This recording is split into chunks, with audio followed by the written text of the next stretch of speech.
Let us study about water.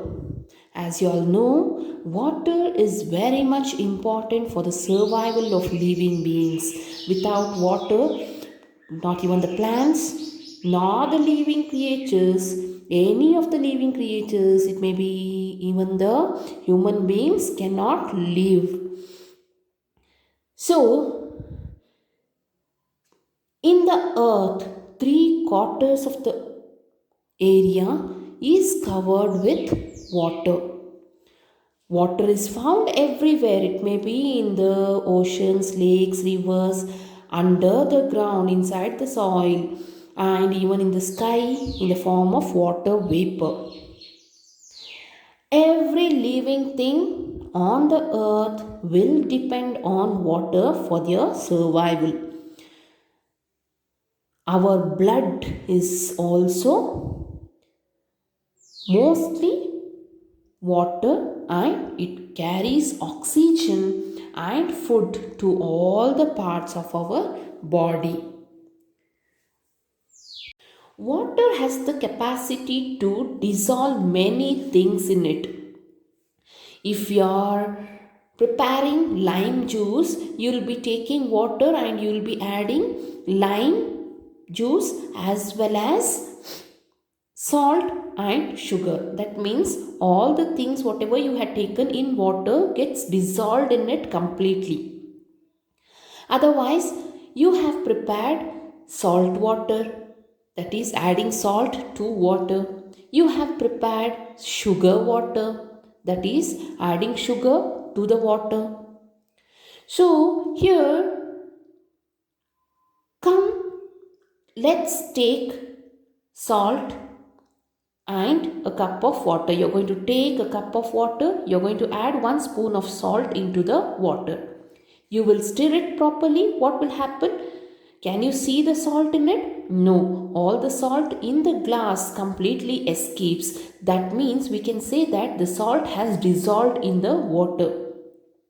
So now we have salt water or salt solution. The salt and the water together forms salt solution. So the water here is called as the solvent, and the salt whatever you have added to the water is called as the solute.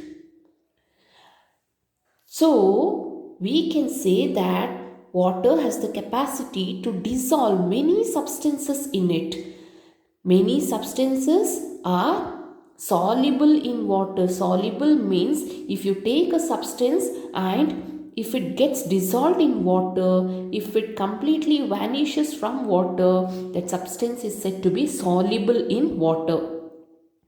Otherwise, if at all it does not dissolve in water, if it remains as it is in the water, for example, if you take small stone and if you try to dissolve that stone in water, will it dissolve? No, it remains as it is in water, isn't it? That is why we can say that stone or some of the substances are insoluble in water. Impurities in water. What do you mean by impurities? Unwanted substances in water are said to be the impurities. You all know that water falls on the earth as rain and it flows over the soil and rocks. As it flows, it will carry many minerals and salts along with it, and it dissolves in water also. So the minerals and salts are soluble, that is why it dissolves in water. As the water flows, it carries insoluble substances also along with it. The insoluble substances may be mud or small stones or chalk pieces or some other small debris. So many soluble and insoluble impurities get added to water, as well as the waste materials also. It may be from the homes or factories or by the side of the road or from the sewage or from anywhere outside gets added to the water. The water may have disease causing germs also. That is why we say that water will have many impurities in it and it has to be cleaned before drinking. How to remove the insoluble impurities? Insoluble impurities in water can be removed by following many methods like sedimentation and decantation, filtration, and so on. In order to remove the insoluble impurities from water, we have two methods, sedimentation and decantation. The second method is filtration. In case of sedimentation and filtration, the water containing solid impurities is taken and it is kept as it is without a disturbance, so that all the sediments or insoluble impurities gets settled down at the bottom chamber, and then this sediment will be removed slowly, or the clear water, pure water, we can say, it can be removed slowly by decantation. For example, we have in a tumbler, we are going to take some muddy water. You will take water, you will add some mud into the tumbler, you will stir it well, then you will keep the tumbler containing muddy water as it is without disturbing it for few minutes, maybe for half an hour. What will happen? All the sediments, that is the solid impurities, gets settled at the bottom of the tumbler, so that impurities, solid impurities, are said to be the sediment. So we will have clear water at the top layer of the beaker or the tumbler. So this process is known as sedimentation. This pure water can be separated from the sediment slowly by tilting the tumbler and removing the first layer, that is pure water, into one more container. This process is known as decantation. The first layer can be separated from the second layer slowly by the process of decantation. That means we are slowly tilting the beaker or the tumbler so that the water slowly comes out and gets collected in one more container. This process is known as sedimentation and decantation. Next method is filtration. Usually, we take a cotton cloth to filter many of the impurities found in liquids.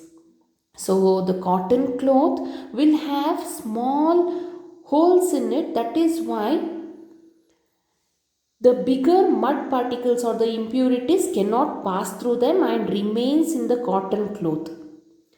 But one more paper we have known as the filter paper with tiny or small holes in it. They are so small that we cannot see them also. This filter paper can be used to filter the impurities, smaller impurities found in water. For example, we have to do here is we have to take some muddy water in a tumbler. Then we have to take a filter paper.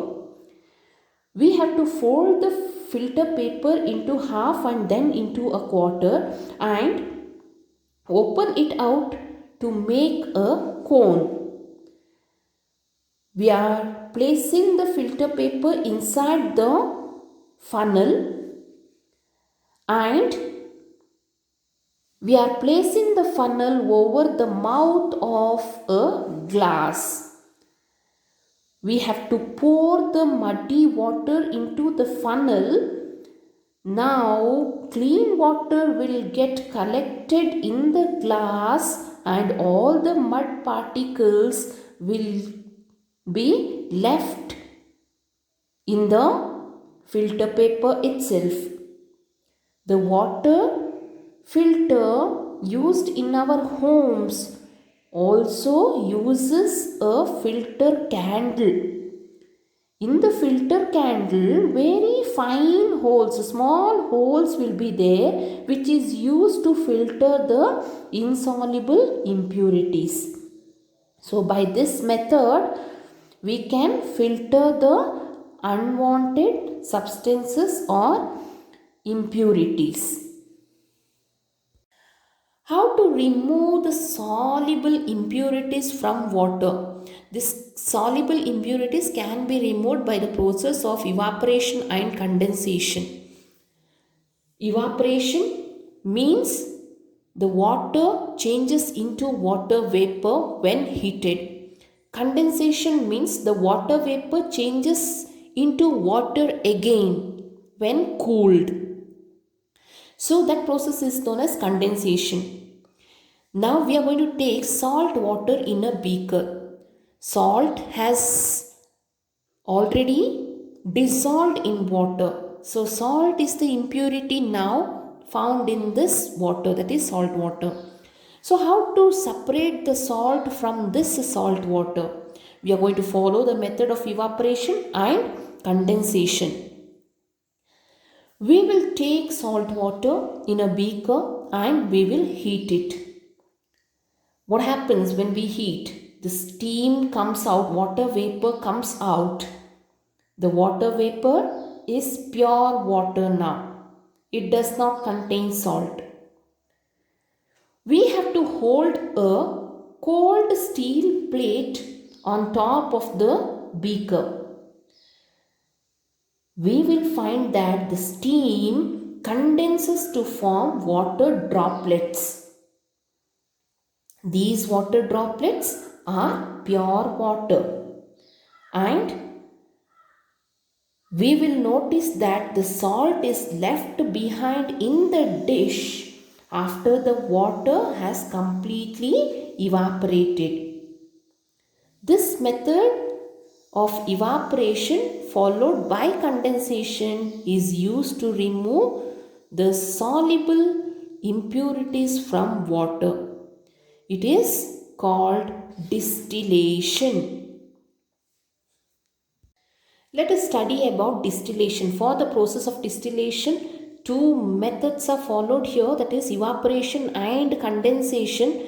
So we are going to take a round bottomed flask which is known as the distillation flask, and one more condenser you are going to take which is fixed attached from the distillation flask. Now it has two steps. Water is evaporated in the distillation flask by heating. You are going to take salt water in this distillation flask and using the burner you are going to give the heat. So when water gets heated up, it becomes water vapor. That means salt water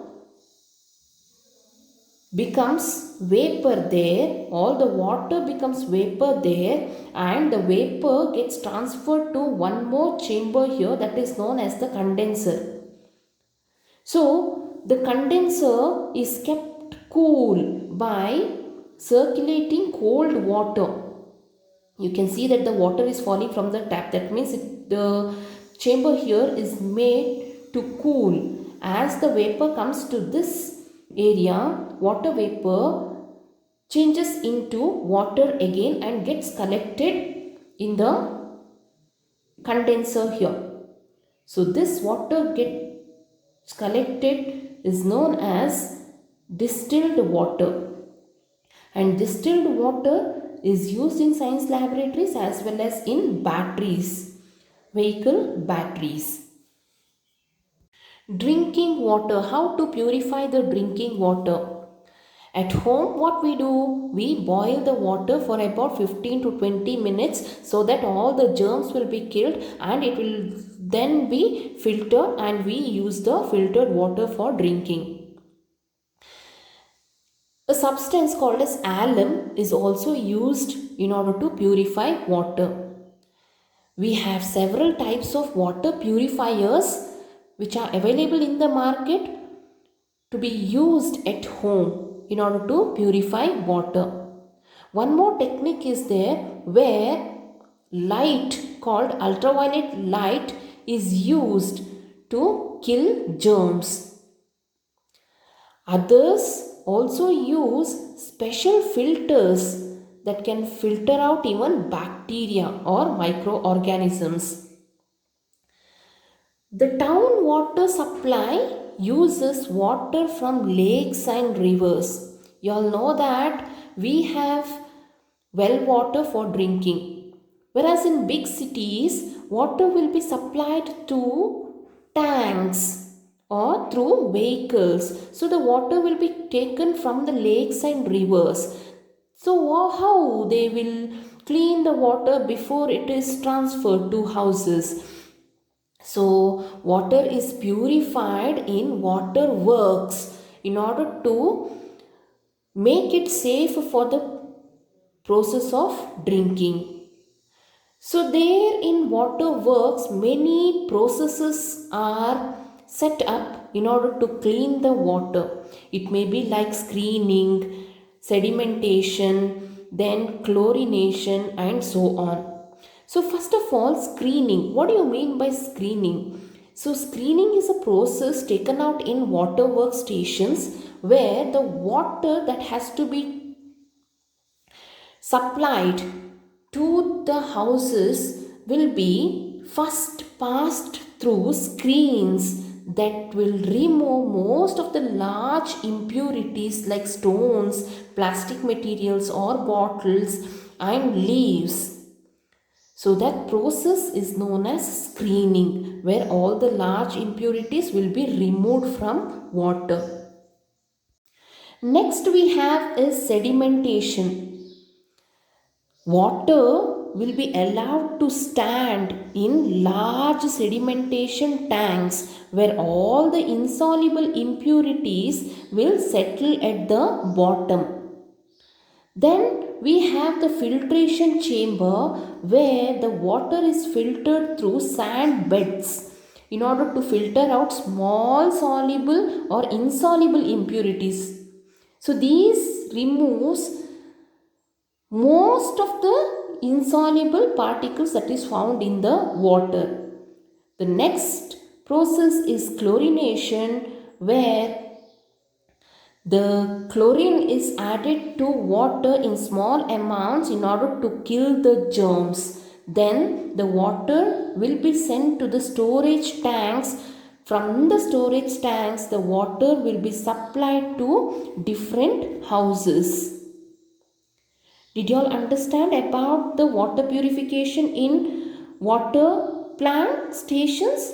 Okay, first of all, screening is done where all the water from the sources is made to pass through the screening tank.